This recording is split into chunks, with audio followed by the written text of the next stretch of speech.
But we're going to shoot for something that I would feel very comfortable going out and hunting with. In fact, when it's all said and done, there's a very good chance that I will take this point and go shoot something with it, because that'll be my very first point that I ever made with a raw copper nugget.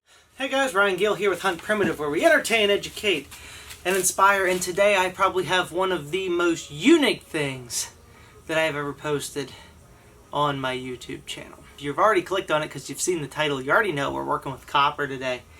But this is a straight raw copper nugget.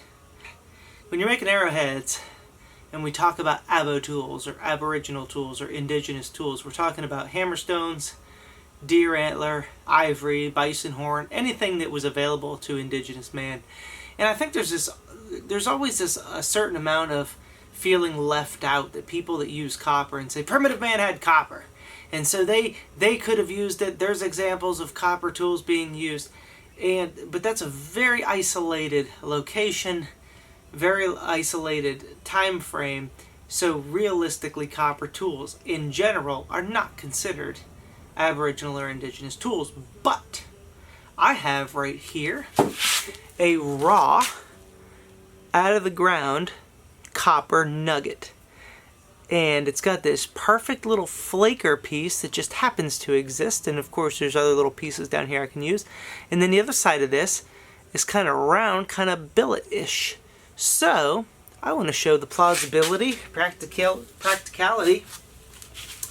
Can I make an arrowhead or a spearhead, something, whatever I kind of feel like, not out of this? Eventually I'll probably start hammering on this, anneal it in the fire, hammer it some more, and turn this into something. But I've been sitting on this for a few years. But today I want to use this as a tool to make something out of chert or flint. So where did I get this beautiful little copper nugget? Well, my good friends Bill and Angela Kuhns from in Michigan, they actually go out and hunt for this stuff.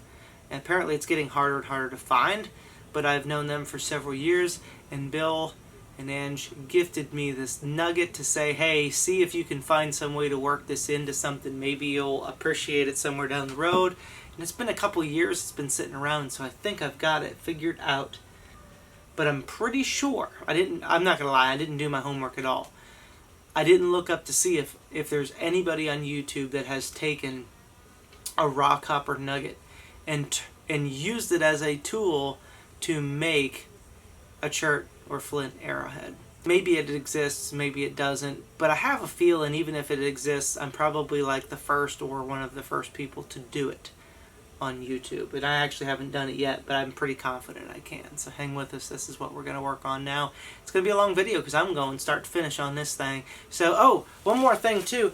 You may have noticed my shirt. This is brand new to my lineup as well. So I've actually had, if you've seen me hunt, and I hunt with the long sleeve ones that are more of like a brownish, kind of have a little bit of a purplish tinge just because that's what the dye color kind of is, and they're painted like this. I've had a ton of people throughout the years just keep asking me, where can I get a shirt like that? Where can I get a shirt like that? And I paint these myself, and finally, with enough strong arming, I decided to paint these and now offer them for sale on my website. So the hunting shirts, the long sleeve hunting shirts are available, but you actually haven't seen these ones at all because I just painted this today, and the t-shirts will also be available on my website. So if you're like, hey, where can I get one of those at?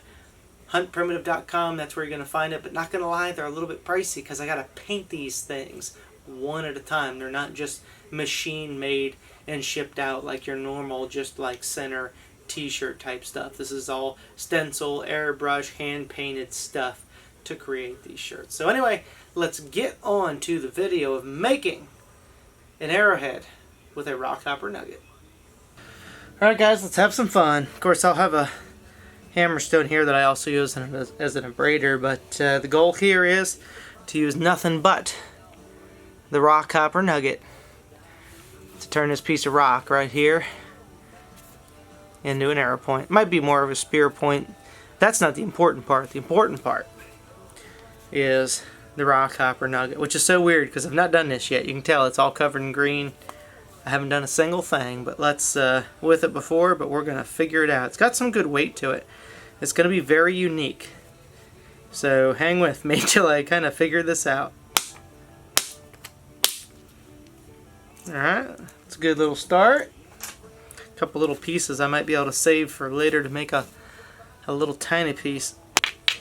So, if you've watched me knap stuff before, I'm not going to give you the basics of flint knapping. I have a wonderful video for beginners on the basics of flint knapping and actually using more modern made copper tools, and I will link that down in the description, because if you're finding this and you've not been to my channel before, you may be awfully curious about the process of making an arrowhead in general. So please go check that out, obviously after you watch this one, because this video is probably going to be plausibly relatively cool.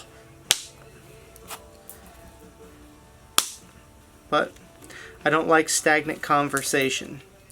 And since I'm the only one here, if I'm going to have any sort of conversation, I'm going to have that with myself or with the camera. And if it's just quiet, well, then people will complain that it's too boring. And then if you play a bunch of music that nobody likes, real loud in the background, they said all you did was play blaring music. And then if you talk the whole way through it, they say that you talk too much. But boy, yeah, that's a tough tool to hang on to. But what I've learned is there's no way to please everybody. Obviously, the big side of this copper nugget, it's a little heavier. This side, there's not much mass to it.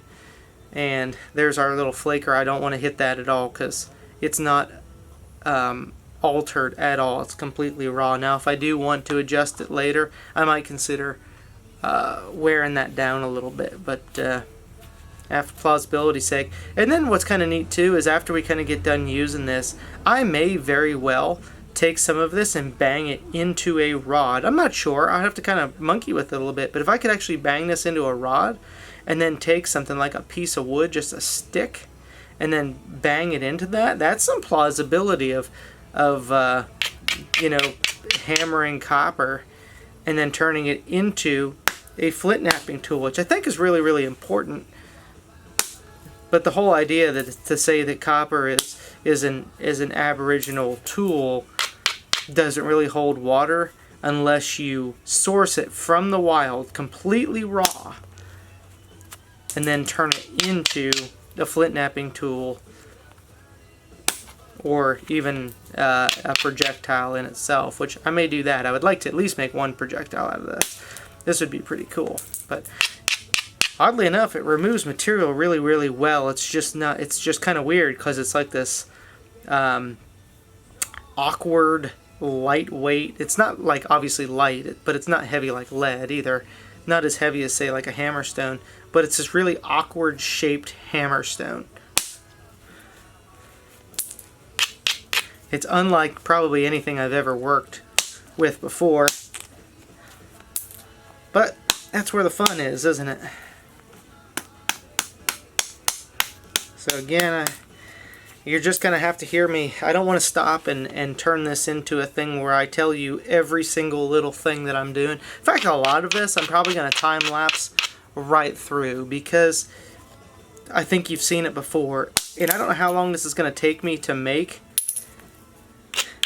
And maybe I'll make you sit through the whole thing just because, oddly enough, I personally don't think anybody would be super excited about sitting through the entire process. And people keep telling me, you know, stop fast forwarding through stuff. You know, I want to see the whole progression of this. So I've been doing that more and more, and the videos are actually getting a lot of attention. People really liking them. So I'm kind of trying to just figure out what people really want to see. But we already established that. Oh man, I broke a. I don't know if that's just some oxidation or if it was a little copper that came off. I think it was just some crystal-y stuff. Doesn't look like anything important. But you know, you got all the people that come on that tell you that you talk too much, your videos are too long, you need to learn how to do this, blah blah blah. And then you have the people that are the real fans. They're the ones, they stick with you through it all.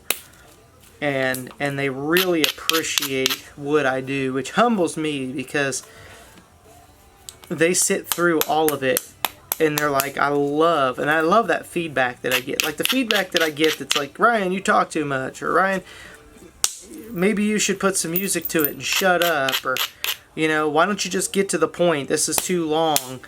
Those ones don't mean nearly as much. Well, those ones don't mean anything, but the people that are just the fly-by-night in and outs, they're not super important to me. But the folks that really stick with me and watch the progression of working through these projects because they want to learn, because they enjoy my channel,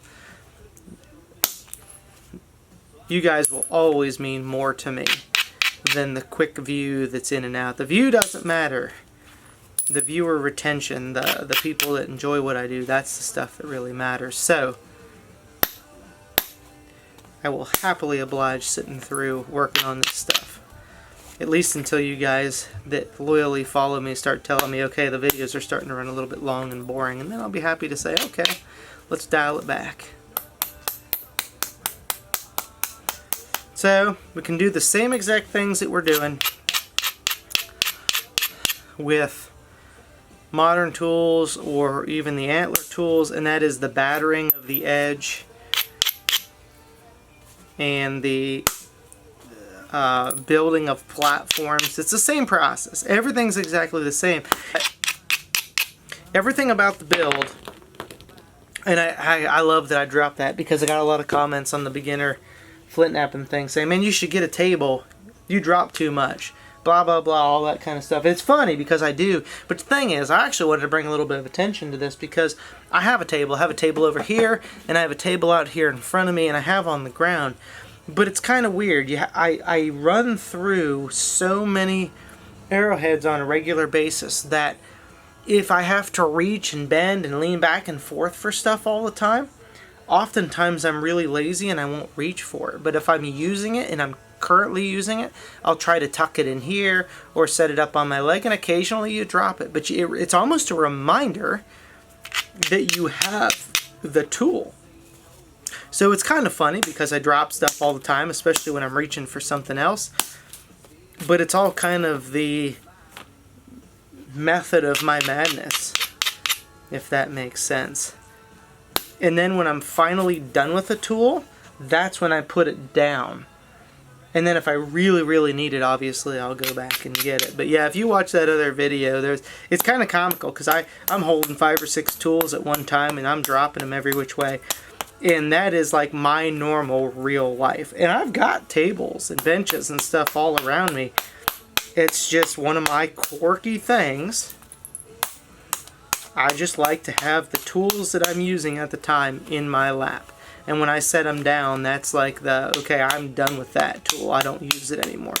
But in this scenario, we have literally 2 tools. The copper nugget and the hammerstone / abrader that I'm only using as an abrader at this point in time, unless I get to a point where I really, really need to use it. But I want this to be, and I could actually use this as an abrader, but I mean, I'd rather just use a piece of stone and not beat my piece of copper up. Now, it's kind of weird here. If you've been watching, I've been using it like this a lot. And now I'm in a spot where I need a little bit more refined of a hit, and so my natural tendency is going to be to rotate this up. That's going to give me a finer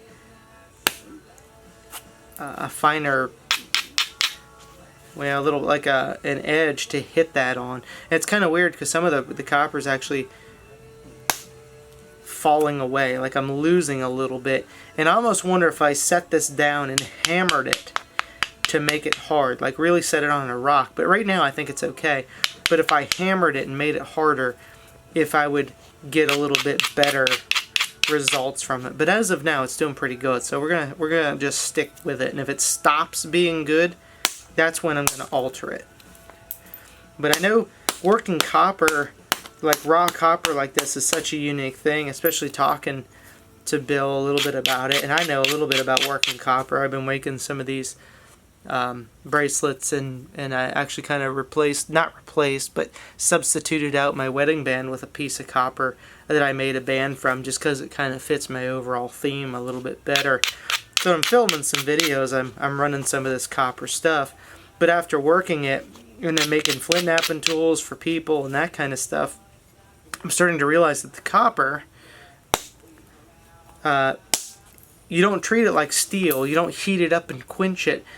What you actually do is, if you want copper to get harder, you beat it harder. Like, you set it down and just smash it and smash it and smash it. And if you want it to get softer, then you put it in the fire or over, you know, not a ridiculous amount of heat. You don't want to smelt it or melt it down, but you're going to heat it and then let it cool, and that will, I think the word's anneal, not positive, not really a metallurgist, but that's going to make the metal a little bit softer to work. And then as you continue to hit it and use it, it'll actually get harder again. So with every one of these hits, I'm probably making all this a little bit harder all by itself. But I know that for sure, because when I take a piece of copper like this that's actually relatively soft and I can bend it, after I've hit it enough times, it starts getting really rigid. It's the same thing with making modern flint knapping tools. That's why we cold twist the flakers, because raw copper wire is relatively soft. So we want to cold twist it, and that makes it harder. So kind of an interesting thing. I'm obviously much more of a stone guy than a metal kind of guy, but believe it or not, I do actually have quite a bit of history, 10-15 years ago, of being a metal fabricator and a welder. Oh, there, I busted that piece in half, but that's alright. That was just a more or less a mistake of running my mouth too much. So now I'm waiting for somebody to say, Ryan, you talk too much. It'd be kind of funny. I'm waiting for about actually at this point, because I've made a joke out of it, I'm going to have about 450 of y'all putting laugh faces on saying, Ryan, you talk too much. I know how that's going to go. In fact, I'll probably be a little bit disappointed if you don't. But let's work through this. We'll at least get a point that we can use. And if we don't, then we're going to go back. Going to make us a whole new one. Almost dropped it. Let's see how many, somebody made a comment on the other one, said let's have a drinking game. Every time Ryan drops a tool, take a sip or take a shot. They'll be like, well, y'all are going to be drunk in about 3 minutes, because I'm planning on dropping all the tools in the next video.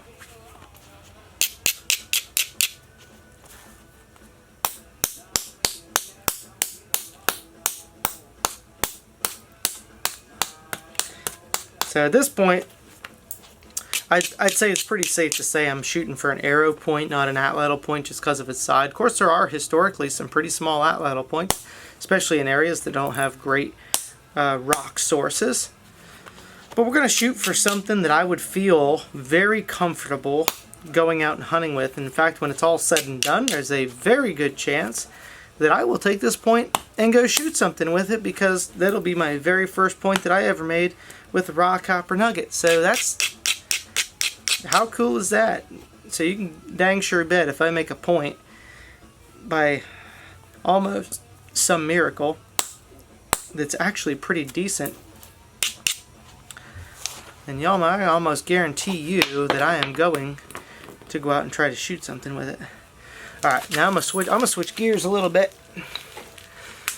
because I feel like I'm kind of beating my head against the wall a little bit. So I'm gonna switch over to a little bit of freehand, kind of like micro percussion. Because I am keeping in mind too that I only really have one surface for pressure flaking. And I don't, aside from just a rock, I'm not going to take a file to this and file it down, because that's completely out of context. So I have to be a little bit careful when I decide to use this, which I'm hoping it's actually hard enough. Ooh, that's weird. No, it's not. So the raw copper actually bent really fast. I'll hold that up and show it to you. See, look at here. I bent it right over. That's kind of sad in a way, isn't it? Yeah, I'm going to end up popping that off really fast. It was oddly soft. But, yeah, it's already, and there it is. I went the other way with it, and I made it back to straight. So that's not going to work out too good. Now, that being said, I'm thinking probably the best thing I can do is probably take that and hammer it and make it harder all by itself. But I'm not going to do that right now. Take a couple more hits. I want to freehand kind of micro percussion this. Oh, that was a good one. It's really hinged on me though. Expletive. I hate you. Ooh, that should be a good one. Hinged in the same dang spot though. No surprise.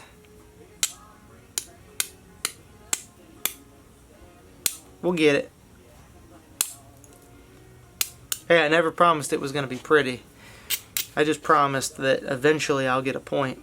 Even if I got to start this whole video over and make a whole new point. But I think we're going to be fine. I just got to take my time. Kind of take my time. I'm going to knock some of this off because right now we're looking at a point that would be really, really wide. I don't want that. Oh, that was a nice one. I think the freehand helps, especially with the lightweight, and I can hold it really up close.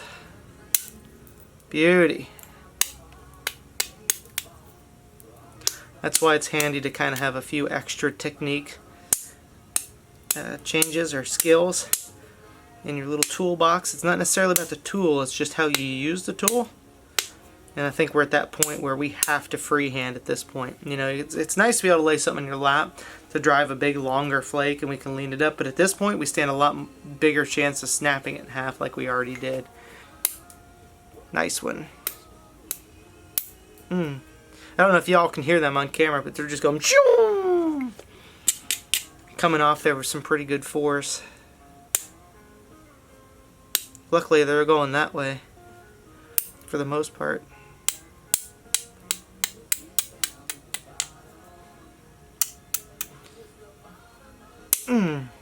Nice. That's how you know when you do a good job, when you hit and at the same time you go, you're letting the stone know that that was a good one, so it should follow suit. Alright, hoping for a real good one right there on that platform. Come on. It wasn't too bad.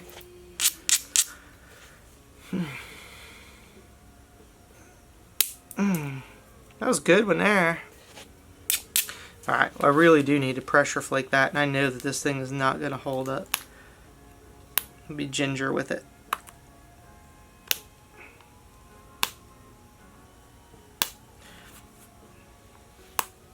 So that's kind of interesting because you have to remember too that the first peoples that would have picked up a piece of copper wouldn't have had the information that I have today in being able to know if I hammer it, it's going to get harder. They probably wouldn't understand that at all. All they know is this weird material is heavy and it's hard, and if I smack a piece of rock with it, it does something. Now obviously the more that they work with it, they're going to realize that the properties change, you know, if you hammer it or put it in a fire and do all that kind of stuff. But you know, really your first primitive peoples that would come across a raw piece of copper would, I'm sure they just looked at it like it was a rock. Like this is a weird rock. Get some of this off. Get rid of that. Actually kind of turn it into a little bit relatively crude arrowhead shape, but we're getting there, right? Not one of my prettiest pieces, but it is what it is. Now, I'm a little bit torn because I really do want to pressure flake this, but this piece is falling apart on me. That little piece. I'm gonna use this backside and see what happens. Almost just to crush. It's not very good.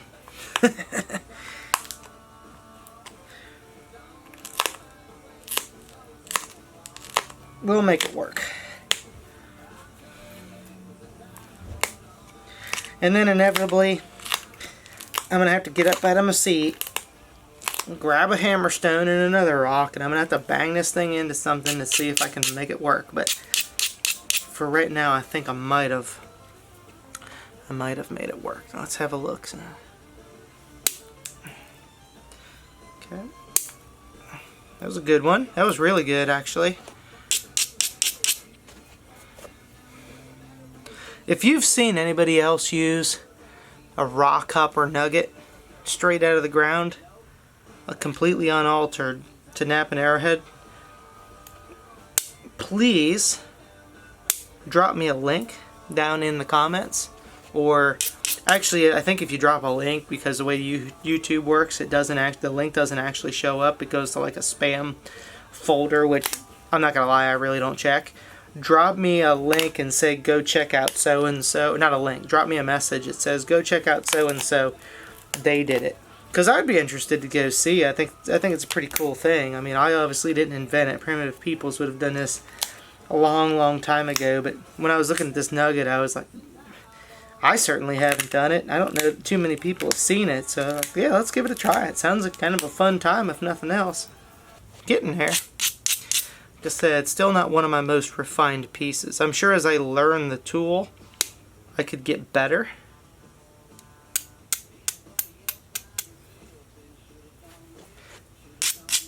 But the learning curve is actually the fun part. This is one thing that you'll learn when it comes to, you should learn. When it comes to flint knapping or building any sort of primitive tools, the fun is not the final product. The fun is the process of learning. If you can learn to have fun in the process, that's your main goal, is to enjoy the process, you'll find that you'll be much more successful.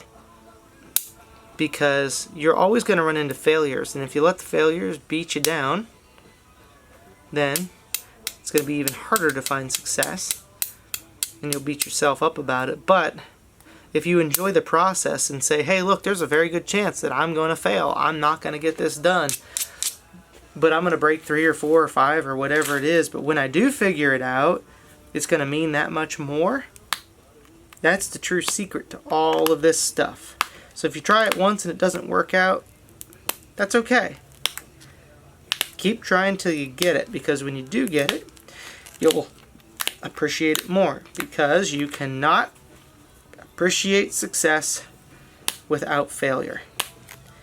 I'm just realizing that this little piece at the end, even though it's kind of curled over, it was kind of fun in theory. I'm just kind of ride or die on it now. I'm just going to use it till I can, but I'm just not applying a ton of pressure, and I'm using it in a manner that's not bending back and forth, but rather up and down, because it's a little stronger that way. It's got a little bit more meat to it. So, and it's working pretty good. I just have to remember, I don't want to really cram it like I would a modern copper tool. But see the process we're at right now. So overall, we're kind of getting there. It needs a little love, but we're getting there. I'd say overall, first try with a raw copper nugget, I'm feeling pretty good about myself. I like to think that I'm a pretty good flint napper. I certainly have enough to kill a bunch of animals with it. I'm probably not the most artistic flint napper. I know lots of people that probably make way more artistic pieces, but I'm usually pretty consistent in my napping. And this isn't really on par with some of my most consistent pieces, but I'll tell you what, overall she's going pretty alright.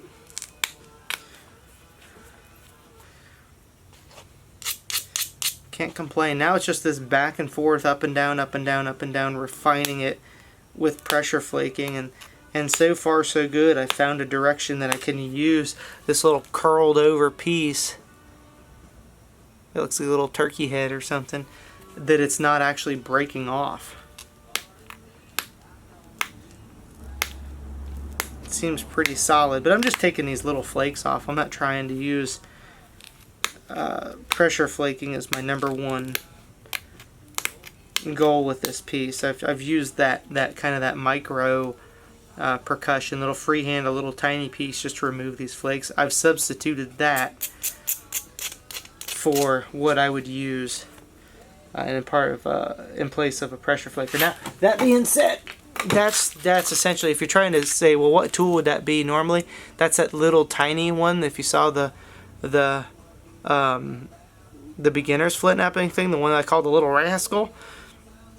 and having fun with that. That's what I was talking about, doing the little micro flaking like that. But of course I don't want to use it on this one because I just want to use that one. But that's kind of the comparative tool that I was talking about using, was that one, just a little tiny flaker. But I'm using it in the same exact manner where I'm holding it up and knocking these little flakes off. But actually I don't want to do it because I'm going to break the tip off if I keep doing that. You saw me do it before. We're down to a pressure flaking stage here. Actually going pretty decent. Very nice. In fact, what I'm probably going to do is I'm going to move the camera just a little bit closer. Hang tight with me here a second till I sort that out, because I really kind of want you to see what I'm doing, at least maybe a little bit. Try to find the sweet spot here. So you can see we're really coming in on it. But there's a little bit of asymmetry stuff going on. I got a little higher over here on this side, and there's a little spot over here. It's got a tiny little hinge fracture on it, but I think we can work through all that. But that little curved piece of copper on the end is really holding itself together pretty good. But I don't really want to finish it with this because I don't, what's the chances, number one, of walking through the woods and just finding this random piece of copper? Obviously better, in Michigan than anywhere else. You're not going to find it really about anywhere else. But also, what's the chances of finding one that's got a perfect little pressure flaker sitting off to the side? And maybe you walk around enough and you find that piece, and maybe that's how the start of copper flint knapping started. One can only speculate. But I think when we get a little bit closer, I'm gonna have to bead on this and try to make a tool out of it to show actually saying, well, we found a piece of copper and then we were able to go actually make a flint knapping tool rather just simply using it in its raw form. Using it in its raw form is pretty darn cool all by itself. And that's probably the earliest method of using copper and flint knapping. Was, hey, this little alien rock looks pretty cool. It's pretty heavy. I bet you I could smack something with it. And then you're like, well, there's this little pointy piece coming off. Maybe I can flake with that too. That flaky piece kind of bent, but if I use it this way, it kind of works. That's how the evolution of flint knapping tools could easily go. I sort this thing out and I start making some couple points with this. I could pretty much guarantee that there's a future video going to be about using this piece of copper to make something and then turning the copper into a tool, potentially a projectile point all by itself, and then taking it and doing something.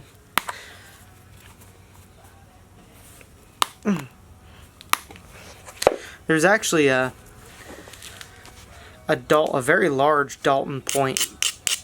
I couldn't tell you the name of the point where it was found or any of that kind of stuff, but it has this phenomenal flake scarring on it. It's a very large point, and it's got these cupped out pieces, or they like these cupped out flakes, and that's one of those things where, like, when you knap with copper, you realize you can actually produce these little pieces that cup out as opposed to these sheer flake removals that you see with antler tools. And so it's been speculated that who made that really fantastic Dalton, 9,000-10,000 years ago, had access to copper tools, because there's so many people that have said that that's the only way that flake pattern could be replicated, was with copper tools. And I'm not quite sure on that. I haven't tried to do it myself, but at first glance it makes a lot of sense because you see how cupped it is, and it's such a unique type of flaking.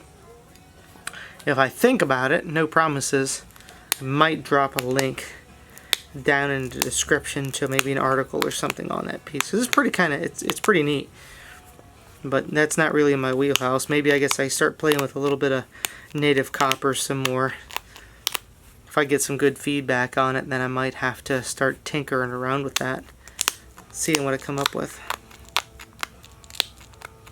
Alright, So, all that being said, we certainly banged out something that looks like an arrowhead. It's not perfect, but it's pretty dang good. In fact, quite honestly, on an atlat, I'll absolutely mount it and throw it at something just the way it is. And it's actually got a pretty decent edge, even though I haven't sharpened it. It's probably good enough, but there's a couple little step fractures in this. And for an arrowhead, do I think it would kill one? I absolutely do.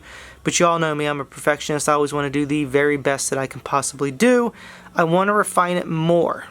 So I'm going to take this tool, I'm going to take a little break, I'm going to go somewhere else, and I'm going to start experimenting with making a little bit better of a flaker. Maybe just by hitting this end or this end. And then I'm going to come back, we're going to see what we come up with, and then finish this point out. But as of right now, I know I could kill something with this point. It's not the most efficient. I would refine the tip, maybe sharpen it a little bit, but I want to do better. I really want to do better. And the raw copper nugget did very, very well. But now it's aching. It's aching at me. I want to see what we can make, and then refine this into a really neat arrowhead. Okay, cool story. I'm not even going to show it to you. But I spent about 30 minutes bashing this and breaking about 3 of my good hammerstones. And that's kind of a little affirmation that I think the whole heating it up and letting it cool to soften it, and then working it, and then doing the same thing over and over, because as you hit this, it gets harder and harder and harder. And then also, the harder it gets, the more it kind of wants to fracture, at least from my experience.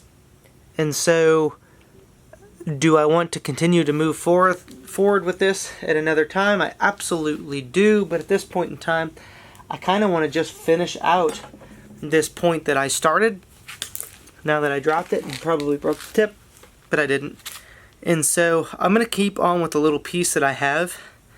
And then, maybe, in the future, see what y'all think about this video. If y'all want to see more, please drop a comment. Let me know, like, yeah, heat that thing up.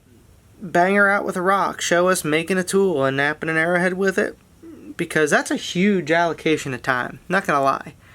I'm going to finish it out with the little pieces on here that I've got. Because, not going to lie, that sucked and it broke some of my best hammerstones doing it. So, work with what we got for now. And if you want to see more, like, share, comment, all that good stuff on this video. Because if the video doesn't do good, probably not going to spend a lot of time working on it. If the video does really good, you're like, wow, this thing's really cool. You know, please, I want to see more and more of this. And the video does really good, then you can pretty much guarantee that I'll pop out, show you heating this thing, doing all the little experimentation that I can until we can turn this into a really cool, serviceable tool for flint knapping. So, I mean, realistically, I've kind of talked myself into it now. I want to do it, right? Because now it's like this little personal challenge. I really want to see how this sorts itself out. But at the same time, we're going to see what you guys think about it at home. Because this is kind of like that intro where, hey, Ryan's just starting to figure a little bit of this stuff out. And you can see he's using this completely raw out of the ground copper nugget. And he actually turned it into something that's a fairly serviceable arrowhead. I mean, I'll probably absolutely want to go shoot something with it. And then he finally rested, drank some beer, calmed down, and said, yeah, let's go ahead and try to turn this into a tool to refine this out even better. I think we all know the direction this is going. Unless this video is a complete flop and nobody cares and they're like, we don't like this copper thing, we don't like blah blah blah, then maybe I'll walk away from it. But I think I already foresee a future that I'm going to have to move forward with this even more. So I think what I'm going to do, not going to try to notch this one. It's unnecessary. There were plenty of arrowheads and spearheads that were not notched. I do not have a tool on this raw nugget that is good for notching. I mean, I could make some really blown out expanded notches, but at the end of the day, it's unnecessary. Like, I don't need it. If we're talking about this, the core of functionality and what makes an arrowhead good, notches are not it. What makes an arrowhead good is a certain streamlined look. You know, it's where it's going to have less resistance when it goes into the animal, and then having a sharp edge on the outside, which is what I'm actually working on right now. I've got a nice tip geometry, and that's pretty sharp. It's not super sharp. I think I can get a little bit better. And then maybe, you know, realistically, primitive man doesn't walk up after knapping points with antler tools and ivory and bone and horn and all that stuff. He doesn't walk up and find an arrowhead and say, or a piece of copper and say, hey, let me challenge myself to see if I can use this. He's going to look at that and say, that's kind of a tool, and he's going to bang on it. When he tries this and it bends all up, at this point, he's going to switch. And he's going to say, I'm going to go back to the stuff I know, the stuff I'm confident in. He's going to pick up a piece of antler and he's going to finish the point out. And he's going to say, cool, this is a new tool for my toolbox. And he's going to put this, crap, now I kind of want to do that. Just put this in my abo knapping toolkit and just say this is something that I'm going to utilize in the future. Man, I'm really conflicted. I don't even know what to do at this point. I'm actually having probably too much fun with this. Maybe I'll do that. Maybe this piece that's down here, because now it's just kind of awkward and it's a little bit sharp in spots and it's poking me. Maybe I'll bang that piece off, because I think I can probably, it's already, there's like a natural pocket in there. It's kind of weird. So I could probably break that off. I'll just take this little cute little piece, stick it in the fire, and then I'll keep banging it out maybe to a rod, and then I can make a flaker and jam that thing into a stick. And I'll use this as a little percussion billet. That sounds like a lot of fun. Let's try that.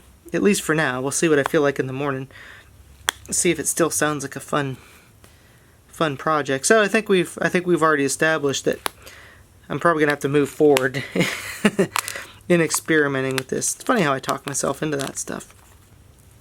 I think we've done it. I think we accomplished what we needed to accomplish as far as taking a rock hopper nugget, making a very serviceable point that I would feel confident. And that's what I'm going for here.